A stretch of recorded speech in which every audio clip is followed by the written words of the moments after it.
Good morning. A very warm welcome to you all to the 76th edition of Mimamsa. I'm Anne George. I welcome each one of you, especially our chief guest of the day, Mr. Suchitra Menon. Um, let's begin with an invocation video.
A very warm welcome once again.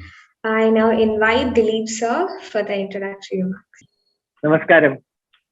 Distinguished Chief Guest, Madam Suchitra Menon, Mr. Nainan Tarian, Mr. Anita Menon, and my dear friends.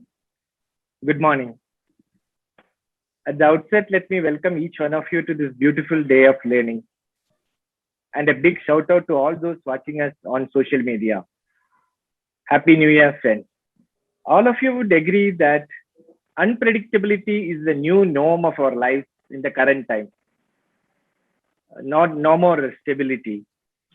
Whether it is climate change, the new variant, Omicron, or disruptive technologies, or whether it is a physical or a virtual meeting, or in fact, somebody was talking about the number of invitees for his daughter's wedding, whether it should be restricted, and when he invites some 300 people, then suddenly it changes, he has to cut down. Whether you can travel today after 10 p.m. So all these all are unpredictable now. You cannot predict. What was there yesterday is not going to be the same tomorrow. Change is everywhere. And it would be foolish to try to prevent the change. So we must resolve to embrace the change, learning to ride the waves so that we find stability amid the chaos and retain control over the direction that change takes us. I think that should be the message and plan for the year 2022. So how do we cope up with these profound changes? I would like to bring to your attention to a term used by the very famous Bank of England, like RBI for England, Bank of England Governor Mark Carney. In 2015, when he was invited by Lloyds for a dinner, he famously said, "The catastrophic effects of climate change would be felt well beyond the traditional horizons of most actors, imposing a cost on future generations that the current generation has a little direct incentive to fix." He called this the tragedy of horizons, a very famous term now. After 2015, everybody was talking about it. Current leaders, all of us, need to take action today for returns that will accrue only over time. So this is a classic dilemma of now versus later. Your decisions and actions of today may bring joy and happiness later. And we are not very sure whether you will be there to enjoy that. So in a world where immediate gratification rules the current times, you want everything then and there. So the tragedy of horizons is going to provide. So our humble effort from the side of Organic BPS through this Purpose Leadership Residency program, we had now 75 editions over, called Mimamsa, is to develop leaders to think beyond their self-interest, beyond their selfish interest or self-interest, and take decisions that will benefit all in the future. Let growth for all, growth for good be the guiding principle in our journey ahead. Today, we have an exceptional guest as the 76th speaker of Mimamsa, a chartered accountant running a manufacturing company, a creative woman leading a men's fashion brand. Let me extend a hearty welcome to Ms. Suchitra Menon, CEO of WFB Baird and Company. Let me also welcome Mr. Nainantharyan, our advisory board member and former CEO of Daily Tandi Next, and all my dear colleagues for an interesting session of Mimamsa. Let me end by reiterating our commitment to building purposeful brands and sustainable organizations. It's time for us to deliver on our motto of doing well by doing good. Thank you. Thank you, sir. We have a short corporate video for you. Please enjoy.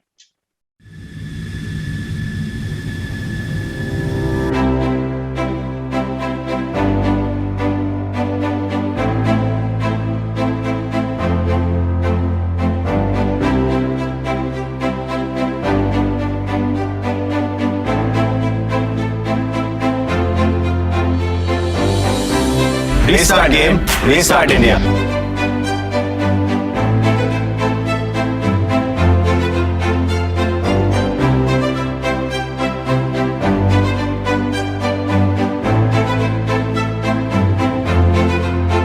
Women be the change.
I now invite Mr. Nainantharyan sir, former CEO of Daily Tandi Next, our advisory board member and mentor, for the felicitation. Thank you. Good morning, everyone. Ms. Suchitra Menon, Mr. Dilip Narayanan, guests who are watching this program, Organic BPS fraternity. Today, we have with us Ms. Suchitra Menon, CEO WFB Baird and Company, as the guest speaker at our 76th edition of Mimamsa. In our past 75 sessions, we had featured very eminent speakers in leadership positions from various walks of life. I am delighted to welcome Ms. Suchitra Menon amongst us. She'll be formally introduced by Mr. Jimmy Thomas. Progressive organizations pay emphasis on learning and development. In a world where knowledge is growing faster than our ability to assimilate, perpetual learning is the only way to keep ourselves updated. Mimamsa is a forum to learn and reflect on best practices through cross-vertical exposure for deeper understanding of varied perspectives. Organic BPS is a perpetual learning organization. Under the leadership of Mr. Dilip Narayanan, the founder and managing trustee of Organic BPS, in his visionary pursuit, had established and branded the Learning and Development Forum as Mimamsa several years ago. Over the years, Mimamsa has grown and transformed itself as a platform for knowledge sharing for wider audiences. Sometimes, setting context is more challenging than the context itself, because I understand that Ms. Suchitra is going to talk on fear of failure. She's going to share her life perspectives and walk us through the fear factor and help us understand how she overcame fear. I'm sure that no one in the world has escaped the feeling of fear at some point of time in their life. Fear is universal and it's a basic feeling. Fear is the unknown. Fear of the unknown is a common fear. Performance anxiety is a common fear in organizations, and line managers and HR work very closely and aggressively with employees to help them overcome their fear. The mission critical managers need to understand the psychology of fear and the ways to help their team members to overcome fear, because it is directly linked to performance. It is time for me to hand over the screen space to Jimmy and introduce Ms. Suchitra Menon. Happy listening and happy learning. Jimmy, it's all yours. Thank you, sir. Good morning, everybody. It's actually a rare privilege to be the friend of a phenomenal woman. And that privilege, I would tell you, is entirely mine today. I have known Suchitra for almost a decade now. She is a qualified chartered accountant by profession, but she moved to sales, and then, she started climbing the echelons of one of the world's greatest linen manufacturers from Ireland, WFB Baird. Trust me, like Guinness or Bailey's, it's one Irish heritage brand that the nation can boast about, supplying linen to almost all renowned international brands like Mark Spencer, Calvin Klein, Abercrombie and Fitch, Ralph Lauren, Giorgio Armani, and also national brands like Arrow, Color Plus, Levi's, Louis Philippe, and of course, Park Avenue. It's very heartwarming to see that over a period of almost a decade, Suchitra's leadership has taken the brand to a new orbit of success. The company has expanded its sales and currently owns over 3 manufacturing facilities in India. She has also spearheaded the retail revolution with the brand Burgoyne. An ardent music lover, she plays guitar and veena and wants to visit 50 countries before she turns 50. She's married to an architect, has 2 children, and is equally passionate about her family as she's about her work. Today, at Mimamsa, let's celebrate and salute a formidable woman who has demonstrated through her life and her work that women can make a difference, not just small, but really big and critical. The one who has broken the glass ceilings, pushed the frontiers of women's leadership, and has blazed a path for women to follow and become future leaders. Let's listen to a woman with a different fiber, weaving her irresistible magic with her profuse charisma and spectacular insights. Suchitra, though I didn't make any special mention about it in my introduction, please don't forget to make this morning brighter with your irradiating and illuminating smile too. Over to you, Ms. Suchitra Menon, CEO, WFB Baird and Company, India. Over to you, Suchitra. Thank you, Jimmy, for that amazing introduction. I don't think I've ever been introduced like that. Let me say that. I think I owe it to you because we shared some really special moments in Bombay. Absolutely. So thank you. And thank you, Dilip. Thank you to my colleague Anita, through which all this happened. So, and thank you to Organic BPS. I am truly honored to be here And Dilip, in fact, told me that you can speak on any topic that's close to your heart. That is, when the field is wide open, as wide open, you just do not know what to pick on. So, and plus, I have not really been part of Mimamsa, or I've not heard any of the previous lectures or topics or any of those things. So I was not really sure, but I thought, okay, this is something that is, and to start with, now I have, when you talk of fear of failure, to start with, which Anita knows, my colleague knows, I can do Zoom meetings all day long, but you ask me to talk on Zoom on a formal platform, I will immediately say no. I have no problem speaking in real meetings, so to speak, but in Zoom platforms, when you speak like this, when it's not an official meeting, you just cannot gauge the audience. 2 years down Zoom meetings, this is not something you should talk about, but this is an innate fear that I have. And through the lockdown period, I have been invited for various seminars, mainly women-centric. For some reason, I get called for mostly women-centric programs. This is probably the first audience I've addressed where I can see only 3 or 4 women. So it is, and when Anita spoke to me, I said, okay, it's high time that I do it. Suppose, what if this is the only way we're going to meet people for the rest of our lives? You just do not know. So might as well start. So for me, this is very personal. This is something that I'm doing for the first time, and actually talking to an audience, most of you who I do not know, on a topic that is very close to my heart. So if I do a reasonably good job here, I've succeeded. Otherwise, you learn something new. So again, before I start, a little bit about my background. Now, Jimmy gave me a very colorful introduction, and I grew up in Kerala, in a small town.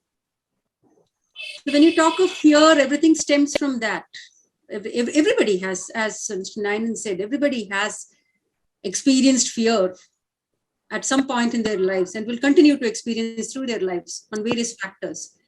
So me growing up in a small town with practically little or no exposure, the only exposure for us in those days were books, and we had plenty of it around.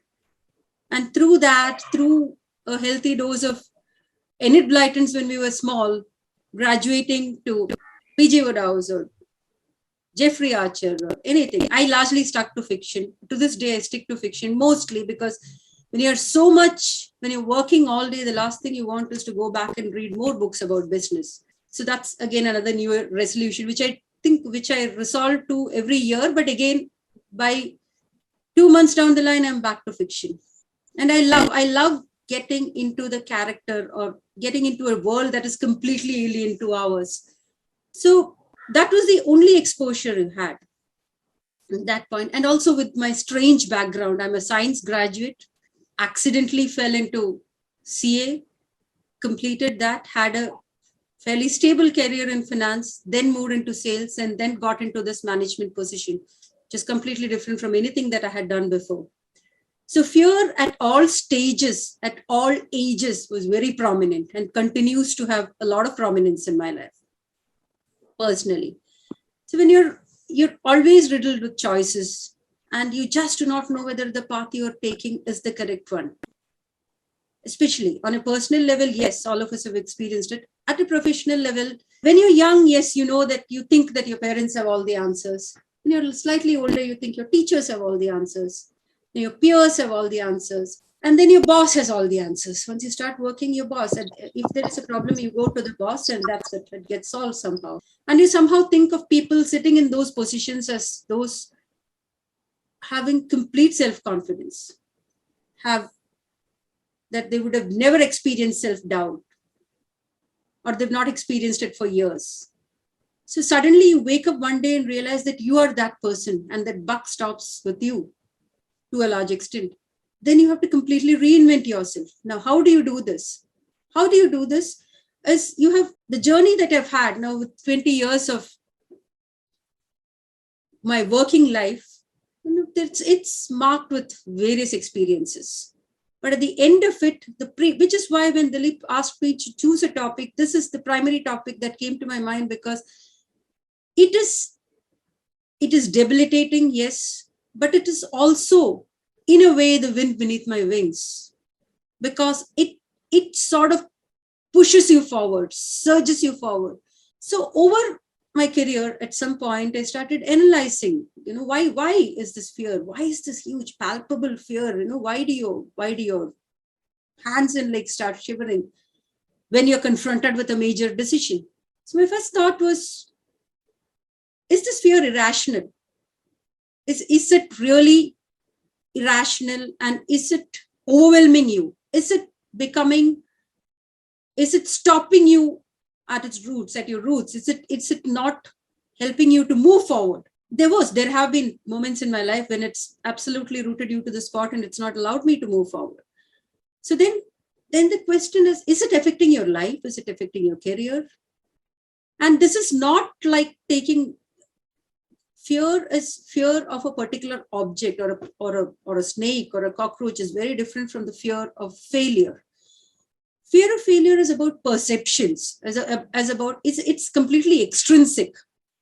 It's not really about yourself. It's about how people are going to judge you, how people are going to be affected by that one decision that you have taken. That extrinsic fear is far more overwhelming than your own personal fears. Again, to reiterate, when I had a fairly steady job in finance, not in this company, another company, absolutely loving, enjoying my job.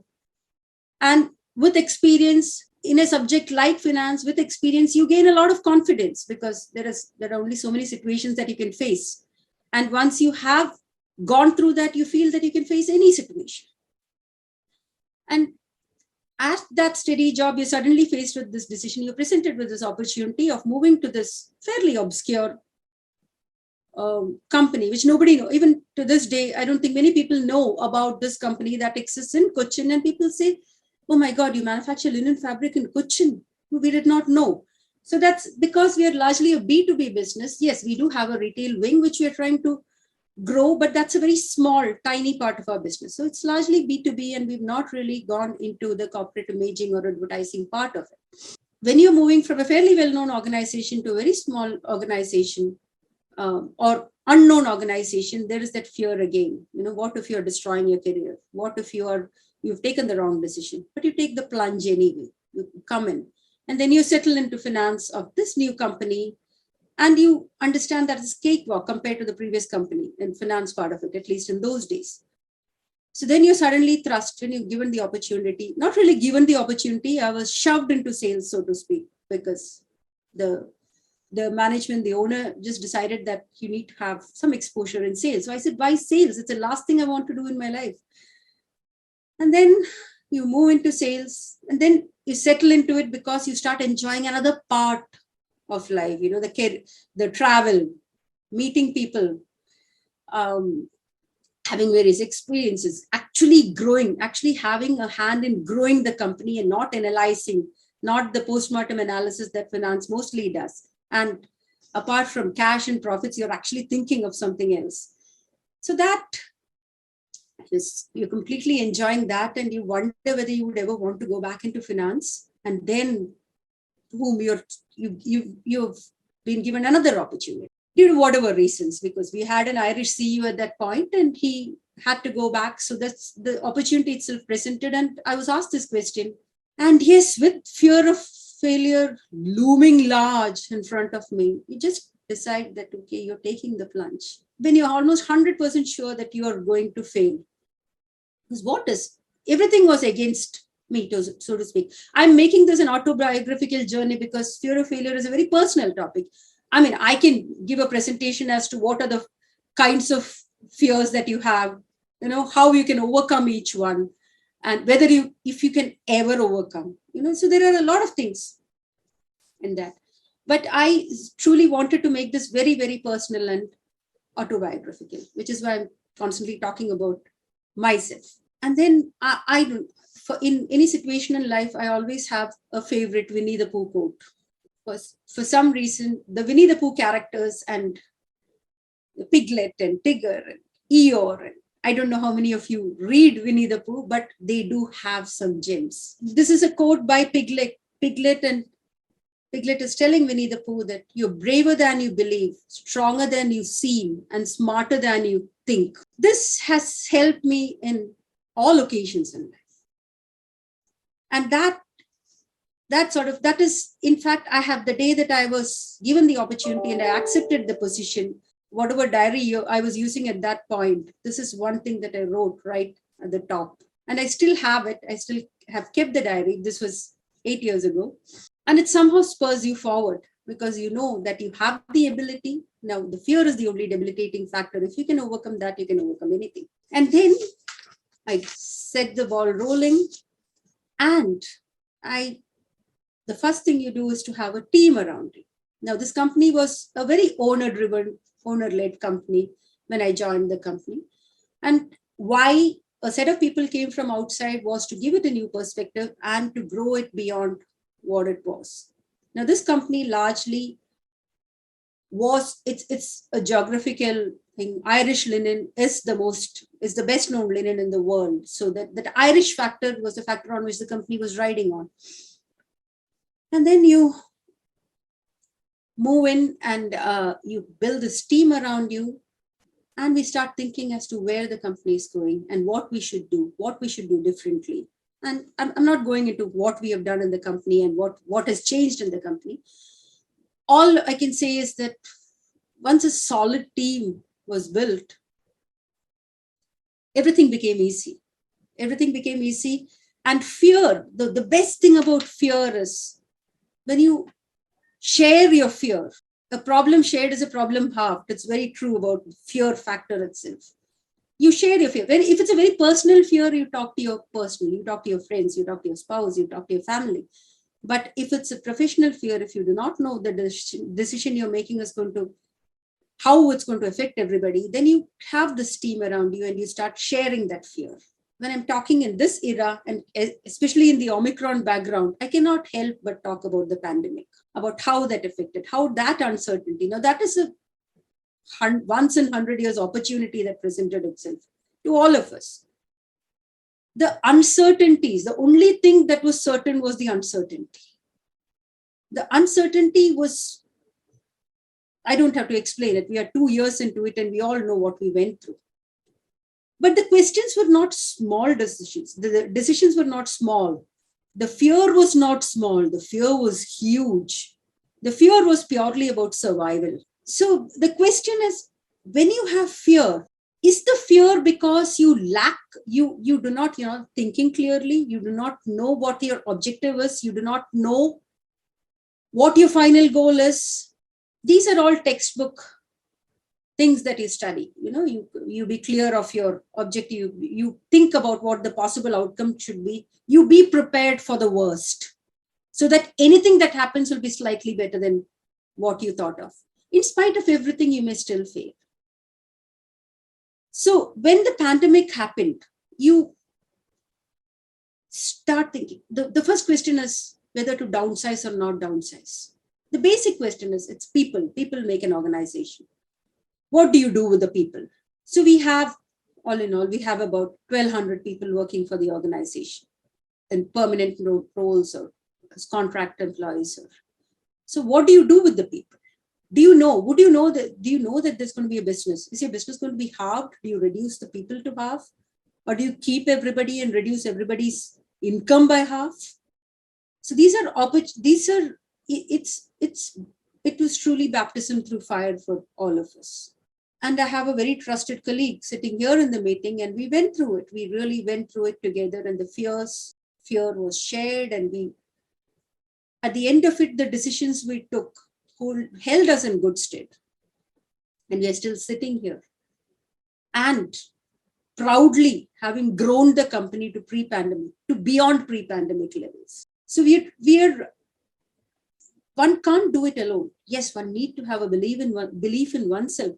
That is the primary thing before we embark on anything. That belief in oneself is the primary objective. And the next is you have a dream. And if you have a dream, how do you fructify it? So that, again, you come back to that clarity of thought. And failure in most cases. So I have that famous line, sometimes you win. It's not sometimes you win, sometimes you lose. Sometimes you win, sometimes you learn. As long as you take your failures as learning. And you will, at all points in life, you will. It's not that in the past 8 years, every decision we've taken has yielded results. We've made some really ridiculous decisions. But how do you, one, what is the damage control that you can do in a professional situation? What is the damage control that you can do? And how do you prevent financial losses? So there are 3 or 4 things. And for me, always, when you say that, anything that you touch, if you think that this is the worst possible outcome and this is what I want to do. And then when you end up with something slightly better than that, you feel that you've succeeded in some small way. Though effectively it's a failure for the organization, you feel that, okay, it's not that bad. Nothing is bad. And again, one important factor. Now, I don't know about the people listening at what stages of their career they are in, at what stages of their life they are in. But one important thing is, this is something I read somewhere, that the best weight that you can lose is the weight of other people's opinions on you. And that somehow, and there are 2 things that I have read, which are related, which I read years apart. The first one is, be peerless and don't be peer pressured. This was in some random article that I read several years ago. It's impossible to completely shut your eye to other people's opinions, but if your life starts being ruled by only that, then it becomes exceptionally difficult. So it's like how in my previous company, I was in finance, and I was in a very unpopular position in finance, because you had to say no to a lot of people. You had to say no to various financial outlays requested. So I was sitting in that position, and the managing director of that organization called me in and said, he probably thought I was not moving in the right direction. And he called me in and said, Suchitra, you're not here for popularity. You could have had that in college, or you could have had that in whatever, in other factors. But when you're in a company, when you're in a certain position, if popularity is what you're aiming for, then though it's not directly connected to fear, it is also in a way connected to fear, because I think that's one of the lines that he said, or the one of the best things that he told me at a very young age was that. So that is all connected to this, about extrinsic fears, about perceptions of people. So whether have I overcome fear in all these years? Absolutely not. None of us really can. So then you learn to work with things. And that is what I have done in my journey. And as a woman, now I did not want to make it woman-centric, but I come back to it because as a woman, when you're put into a certain position, the opposition that you have to face is probably 10 times what a man in a similar position faces. Opposition from men who are older, mainly. Opposition from men who are older, who are suddenly having to work with you. And the next part is, as a finance professional, how do you run a manufacturing company? You are absolutely non-technical. Yes, I do have a science background that has nothing to do with textiles or how the operations function. So the next thing you do is, or at some point, because you always feel that you're inadequate in some way, because in a meeting, they're discussing various machinery, things that you must invest in, and you're completely clueless, initially at least. Over the years, yes, you do understand how textile machinery functions. But if you have a certain weakness now, how do you convert that into a strength? That can also largely help you in the fears that you're facing. So as a chartered accountant, I had one strength. I understood finance completely. And at the end of it, whether it's a purpose-led organization or a profit-led organization, at the end of it, the piece of paper that you have in front of you is the reason why you exist, and is the only or success there is the only sustainable factor. Because you can stand for sustainability, you can stand for anything. At the end of it, organizations have to make profits. Now, how they make profits, now how ethical it is, all that is a different factor. So my understanding of that part of an organization, and for that, ultimately at the end of the year, on that piece of paper, every part of the organization is reflected, whether it is material or people or investments. So when you understand that at a macro level, and when you understand everything from that money point, I'm not saying that you exist only to make profits. The Mimamsa stands for exactly the opposite of that. You exist with a purpose, but that purpose has to be supported by profits. Otherwise, how do organizations move forward? So understanding of that part actually completely helped in defining the organization, in changing certain ways that it worked, of bringing in people and bringing in more professionalism. And at the end of it, you are sitting in a position where textiles, sustainability is a biggest factor in textiles. Now you're sitting in a position where you can actually make a difference. And once you have that, and textiles, I don't know, textiles is one of the industries that uses the maximum amount of water. And which is why it is so important as to keep aside power and all factors. Water is that one important factor that a textile company uses. So in this company also, yes, all brands have woken up to it. We are talking about, we are ridiculing fast fashion. We all want sustainable fashion. And when you're in a position to do all of that, and at the end of it, as the lip says, if your vision, you may not be around to enjoy what you have done or to enjoy the differences that you've made in the world. But it is like when we are in the special economic zone and we had a team coming in to understand how sustainable we can make this organization in 2050. Now we can understand 2030, but they're talking about 2050. They've moved several steps forward. What are the changes that you can bring in? Now we all, when they came in and they left, we said, what exactly are they doing? There are so many problems right now to deal with. There are problems. We are still taking water from the river. What about the reverse osmosis plant? What about this? What about that? And they're talking about 2050. But at the end of it, when you think back, you're happy that somebody is actually thinking of 2050. Now, I have moved away from my fear topic because I'm just taking off on what Dilip said at the beginning of the meeting, because so when you are doing well by doing good, Dilip, that is a line that is, I'm sure many people have mentioned it, but it is a classic line. It's an absolutely classic line. And you're covering several aspects in those 4 words. And when doing good is that ultimate aim that you have, and by doing that, you're also doing well. What more I think every organization in the world can have that tagline.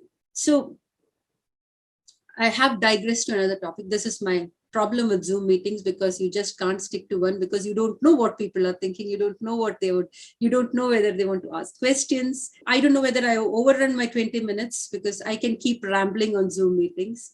So I would just like to end with 2 lines of one song, which is very close to my heart, which is also very, very relevant to the topic I'm speaking on. And I'm sure most of you know this song. It's Ruk jana nahi tu kahi haar ke, kaanton pe chal ke milenge saaye bahar ke. It's a very old Kishore Kumar song, and it's bang on the point. You walk over thorns, and at the end of it, you enjoy the shadow of spring. And on that note, I would like to end here. And thank you once again for the time that you gave me. You invite me again, probably I'll do a better job, Dilip. But Thank you. Thank you so much. Thank you, ma'am. Thank you so much for the session and the beautiful song. So we are moving on to the interactive sessions. If anyone's up for questions, please do. Ms. Suchitra, this is Vivekanandan. I am from Chennai. Okay. It was very interesting to listen to you, the journey that you had from a finance profession to a manufacturing company and to lead the company. Very interesting. And your points on fears are very relevant. I think most of us individually would be able to relate what you have been saying. I just wanted to check, based on your experience, we read about fear, we understand fear, we share fear, but at some point in time or any point in time which is critical, you are not absolutely fearless. So that either it stems from anxiety or which is external or internal, but that fear somehow comes at some point in time. And many times you try to calm it down. But what experts are saying is, don't address the fear, let the fear go by itself. But practically, you find it very difficult to manage. So I'm sure you must have experienced this in your personal life and your journey, and you must have had some techniques or methods to overcome that. If you can share, that will be very helpful to get a point of view from your end. Yeah, suppressing fear is something, or not thinking about it, it's not going to help, is what I feel. You know, it's like you've decided to stop smoking, but at the end of it, you light another cigarette, and you think you know that it's a problem. You know that you fear for your life. You've started coughing. You know you don't want to test, but you feel that you have got something. So, but then you stop thinking about it and continue. So I always think of that example as, you know, when you're moving into something without really, by suppressing fear, that's exactly what you're doing. You're trying to block it out. I think by feeling it, by experiencing it fully, it probably, though, as I said, in several times in my life, I've been rooted to the spot because you just simply cannot move forward because you're experiencing that huge fear. But thinking about it and constantly thinking about it, thinking of various aspects. And I feel that thinking more about it actually helps you rather than it becoming an impediment. So I don't know. I have also heard experts saying that suppressing fear and not thinking about it and thinking of other things and moving forward probably will help you. But in my personal experience, I would have sleepless nights and I would get into it, and so that you're living in that fear.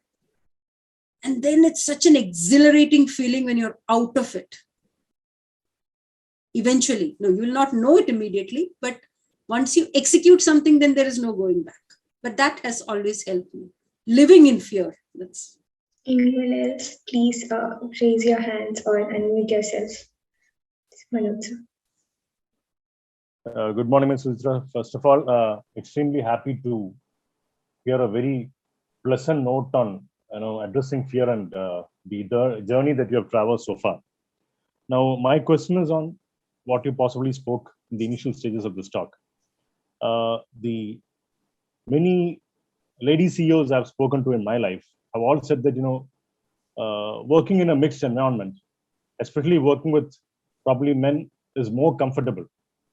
Now, from the current perspective, is there anything that you would like to add to probably throw light on this particular subject? I'm sorry, what you're asking me, Manoj, is whether basically with men yes, I mean, how have you found that as a team? How have you found this equation going in favor or going in against you?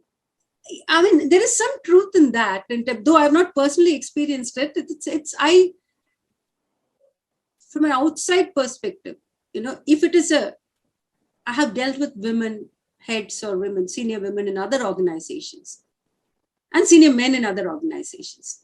And jokingly, if we have to deal with a problem, and if it's a government official and if it's a woman at the other end, Anita would vouch for this. They all say that, Suchitra, probably you shouldn't speak to them. We'll get somebody else to speak to them. So I don't know whether this is what you asked me, Manoj, but in my organization, I'm truly blessed to have the most wonderful set of women. We're not huge in numbers, but we do have a really lovely set of women. So I don't face it within the organization. And within the organization, probably that gender difference is not so apparent. Probably because there is Anita, there is me, we have an IT head who's a woman, and we don't really even think of them as men or women, so to speak. So we are blessed in our organization. But with outsiders, yes, I do feel that the opposite genders tend to work a little better. Now, I don't know why it's like that. I don't have an answer to that. Now, one more question.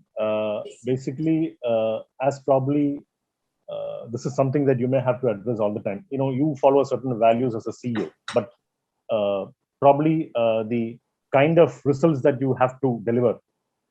At some point of time, do you think that there has to be a forced compromise on certain values in terms of probably sustainability, or in terms of making profits, or in terms of anything else that is deliverable to the company? Absolutely. Absolutely, because you have to, even something as simple as sustainability is at a far higher plane. To give you a small example, I'm all for fun at work, flexibility at work. And I'm running a manufacturing organization. So I have my HR head here, so she's smiling, so you know. So that fun at work, that flexibility, that's a very basic value that I have. I do not believe in making anything very serious. And I largely trust people to get on and do whatever they have to do. And that is the underlying culture that I personally want in our organization. But it does not work that way. It does not work that way because people are not built that way, or that's what I've been told. So then you have to follow a certain. I personally, I hope there are no other. Are there other WFB people in this, Anita? Anyway, it doesn't matter. But I personally feel that if somebody troops in at 11 o'clock and leaves at 8 o'clock, it's up to him, up to her. As long as you do it, as long as everybody is together for a certain period of time, because we all have to sit down together and make decisions.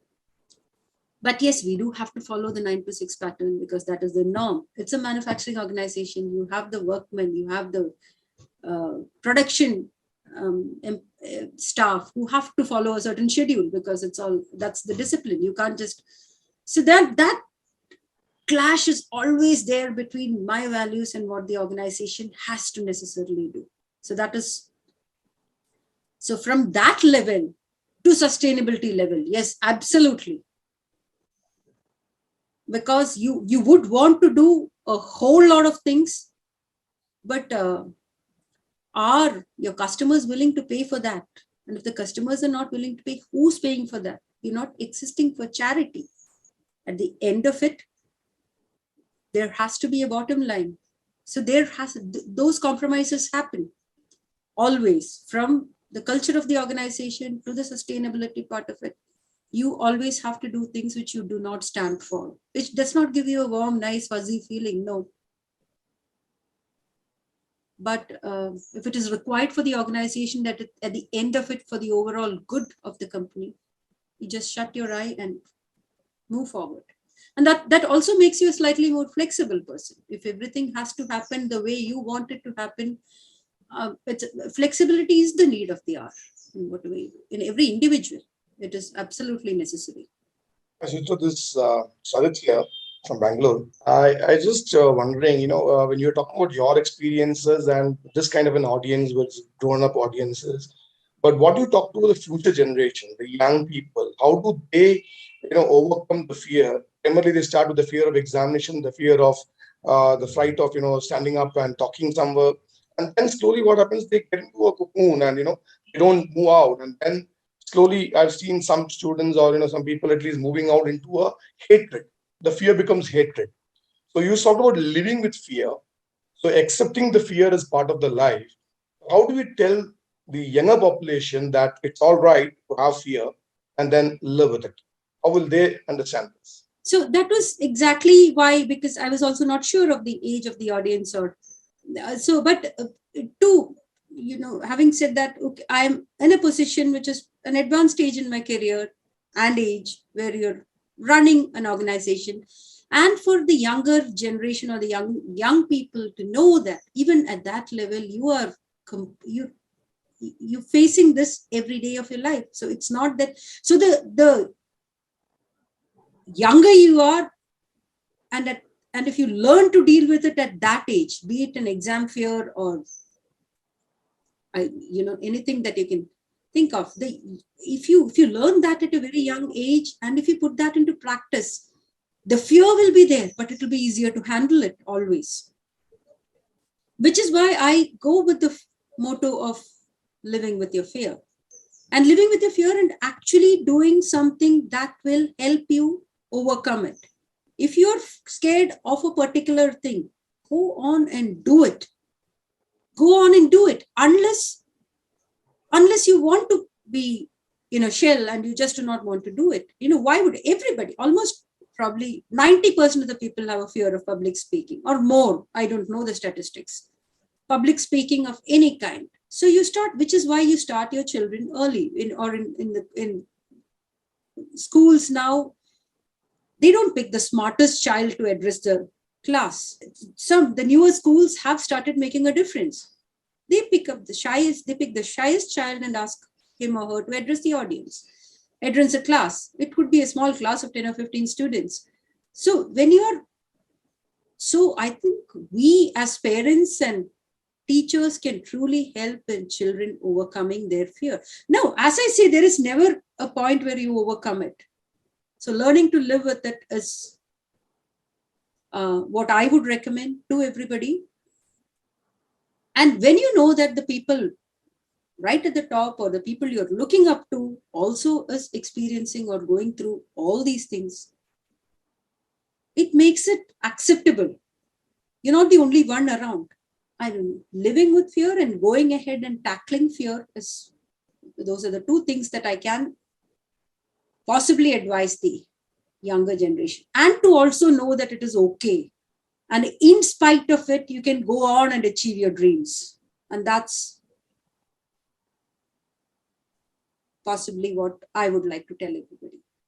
Which is why, there is this irrational fear that we talk about, which may actually require help.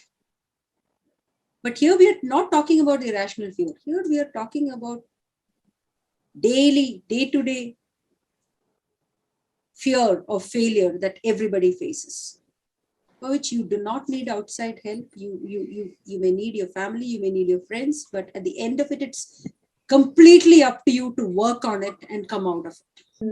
I now invite Bina ma'am for the vote of thanks. Keynote speaker, Mrs. Suchitra Menon, and invited guest, good morning.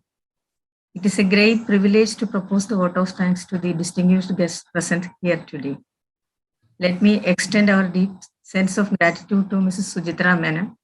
Ma'am, we could learn a lot about to overcome our fear of failure. Many of us are sometimes afraid of failing, but we must not let that fear stop us from moving forward. Thank you so much for the inspiring words. Thank you, Nayan sir, for gracing the occasion and sharing valuable insights. We are thankful for your love and affection for the entire organic team. I would like to thank all our guests and colleagues for being such a wonderful audience. I thank Mr. Jimmy Thomas for the wonderful introduction about our immensely talented chief guest, and Ms. Anne George for beautifully coordinating the event. Finally, let me record my gratitude to Mr. Dilip Narayan for giving us this wonderful opportunity to be part of a learning organization. Thank you all.